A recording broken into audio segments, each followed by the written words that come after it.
With regard to item C, this is the Transportation Impact Tax MOU, or Memorandum of Understanding with the county. And I wanted to say a few words about this just because sometimes negotiations and contracts like this can kind of go unnoticed. And I feel like this is significant enough that I wanted to, I don't expect there's going to be dissent, but this may be the only time that this item comes before us, so I think it's worth bringing to everybody's attention. Way back in 2006, Montgomery County enacted a transportation impact tax. The thinking was that new development has an impact on how everyone gets around. So perhaps it causes more traffic that requires road and intersection improvements, or creates the need for more transit or bike or pedestrian facilities.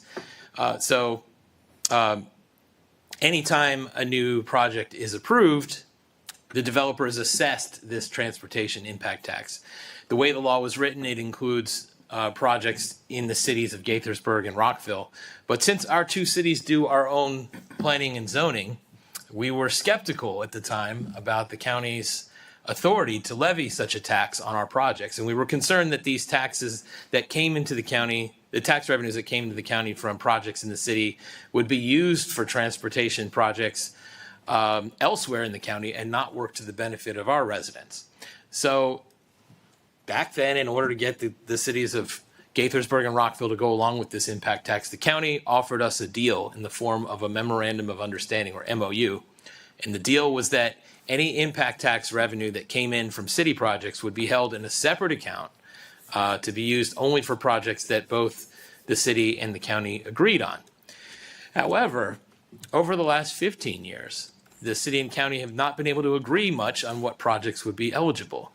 So, and I am vastly simplifying this for speed here, but the money has sat in an account while the two parties have been at the negotiating table. And as of right now, the account has just over $15 million in it. There have been moments along the way when we thought we've had a deal, only to have either the county executive staff or the county council scuttle it or move the goalpost on us at the last minute. In fact, 2 months ago, the council and I may or may not have been prepared to file a suit against the county to finally resolve this issue when our county council member and former mayor, Sidney Katz, intervened and helped to be the liaison between us and the county executive. And here we are tonight at a point that represents the furthest that we've gotten in a long time. We have a negotiated deal. The council will, I expect, authorize the city manager to execute it. And it will go to County Executive Elrich, whom we hope will and expect will sign it, and then to the County Council for ratification. And so that gets me to the reason for bringing all this up, because given the time and effort that's gone into this from our staff, including Tanisha, former Deputy City Manager Dennis Enslinger, former City Manager Tony Tomasello, Frank Johnson, Lynn Board, for members of this council and past councils, and I've put many hours into this, as has our good friend and former Mayor Sidney Katz, our current County Executive Mark Elrich, and his predecessor Ike Leggett and their staffs. I just wanted to take the time to acknowledge this moment and offer our sincere gratitude.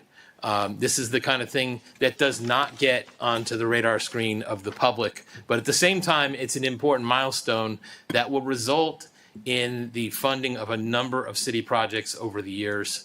So I thought it was important to call your attention to it.